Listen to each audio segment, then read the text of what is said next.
ज्ञानी होने के लिए निष्काम और अनासक्त होने की आवश्यकता है। और जो ऐसा हो गया वो गुरु हो गया। किस जाति का है, किस वर्ण का है, किस मजहब का है, किस संप्रदाय का है, कोई मतलब नहीं होता है। ये सूरज किस मत का है, किस जाति वालों का है, चंद्रमा, पानी, हवा, आकाश, ये किन, ये सबके हैं। जो जितना लाभ ले ले। इसी प्रकार से ज्ञान सबका है। हर आदमी के भीतर बैठा हुआ जो चेतन जीव है उसका स्वभाव ही है ज्ञान।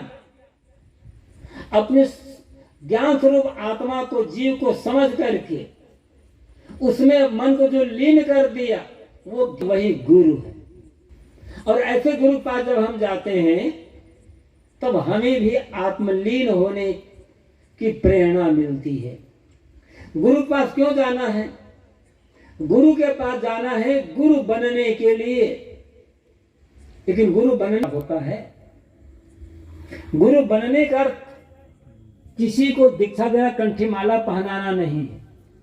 वो तो एक व्यवसाय है, धर्म के मार्ग में लगता आवश्यकता होती है। गुरु बनने का अर्थ होता है महान बनना। गुरु का अर्थ होता है वजनदार, भारी।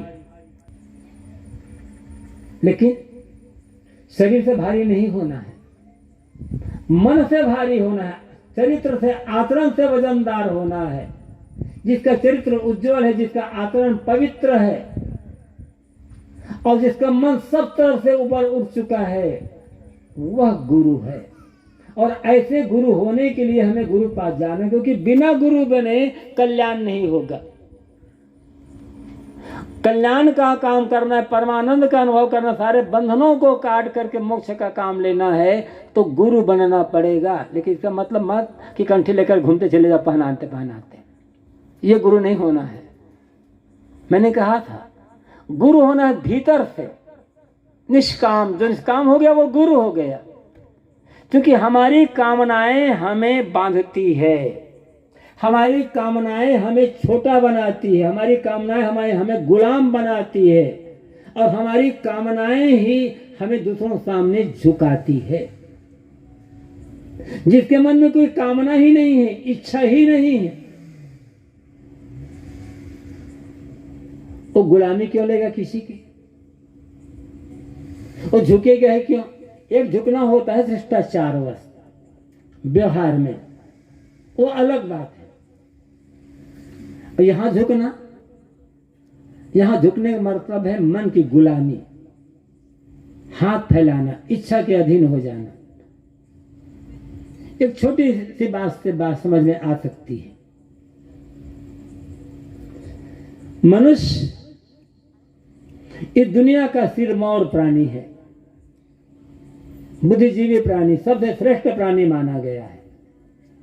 लेकिन मनुष्य अपनी आदतों का गुलाम बना हुआ है। और जो आदमी आदतों का गुलाम बना है वो कहां कहां झुकता है, कहां कहां विनम्रता लेता है। अनेक लोग होते हैं बड़े शान के साथ कहते हैं मैं भूखों मर जाऊंगा, लेकिन किसी के आगे रोटी नहीं मांगता, हाथ नहीं फैलाऊंगा। बहुत बढ़िया बात। ऐसा स्वाभिमान हर आदमी में होना चाहिए। क्यों हाथ फैलाओगे भाई किसी के सामने? काम करो, मेहनत करते जाओ, हर चीज मिलती जाएगी, हर चीज मिलती चली जाएगी जीवन निर्वाह के लिए। इसलिए किसी सामने हाथ नहीं फैलाना है, हाथ से मेहनत करना है और किसी को हाथ दिखलाना भी नहीं है। बड़े बड़े ज्योतिषी आते हैं, भविष्य ज्ञानी आते हैं, हाथ दिखने वाले। किसी को हाथ मत दिखलाओ, हाथ से काम करो।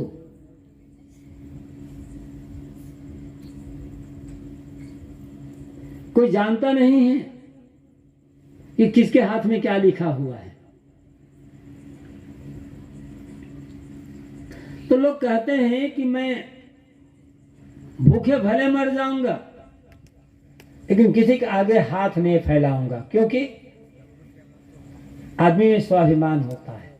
लेकिन ऐसा कहने वाला आदमी, इतनी शान के साथ कहने वाला आदमी आदतों का गुलाम बन गया है और जिस भोजन से के बिना जीवन नहीं चल सकता, बिना खाए जीवित नहीं रह सकते, उस भोजन के लिए आदमी कहता है कि मैं मर जाऊंगा लेकिन हाथ नहीं फैलाऊंगा। लेकिन कहता भैया तंबाकू दोगे क्या, उसके लिए हाथ फैलाएगा। गुलाम बन गया ना, कामना हुई नहीं हुई।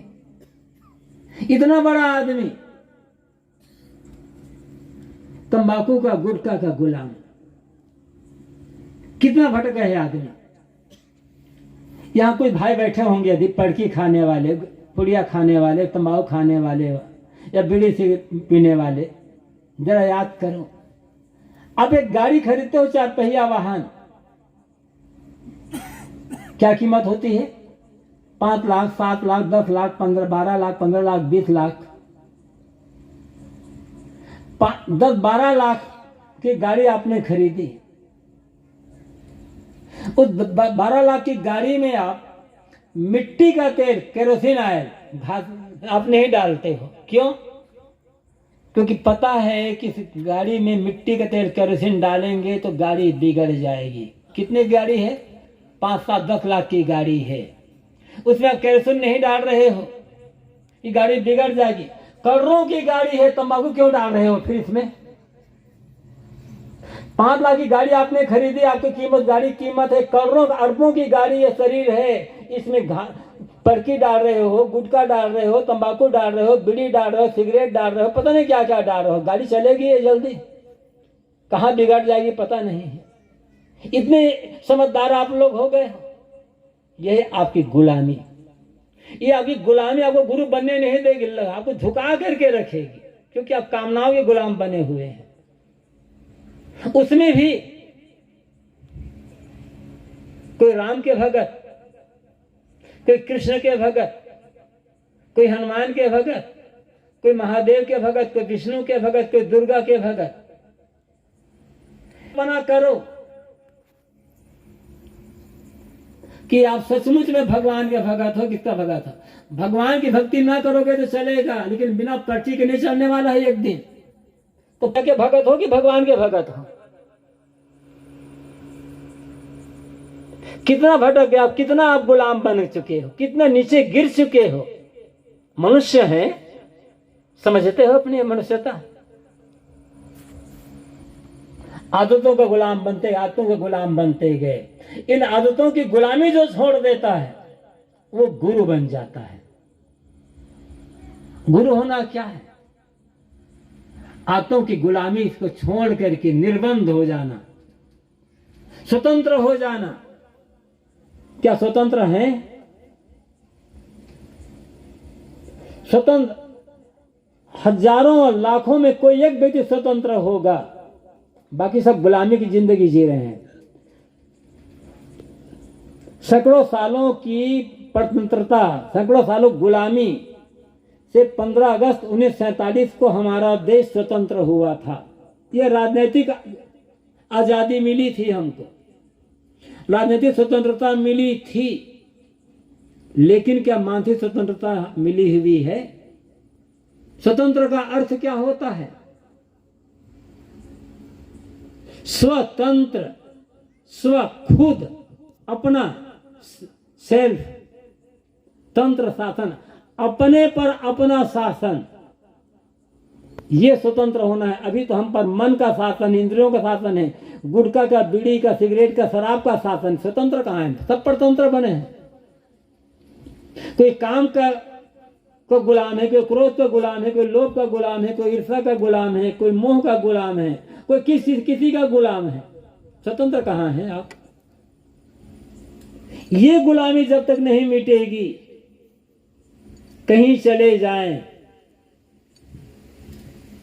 और कुछ भी बन जाएं, बंधनों से छुटकारा नहीं मिलने वाला है। ये जो गुलामी है, ये अंदर की गुलामी, मन की, इंद्रियों की गुलामी, वासनाओं की, आदतों की गुलामी, इच्छाओं की गुलामी, इसी गुलामी से मुक्त होने के लिए साहब कहते हैं नर हरि लाग। ऐ मनुष्य तो गुरु के पास जा। और गुरु वह है जिन्होंने अपनी सारी गुलामी को मिटा दिया, तो पूर्ण स्वतंत्र हो गया, जिनका अपने मन पर, इंद्रियों पर, अपने जीवन में पूरा अपना शासन है, ज्ञान का शासन है, धर्म का शासन है, वह गुरु है।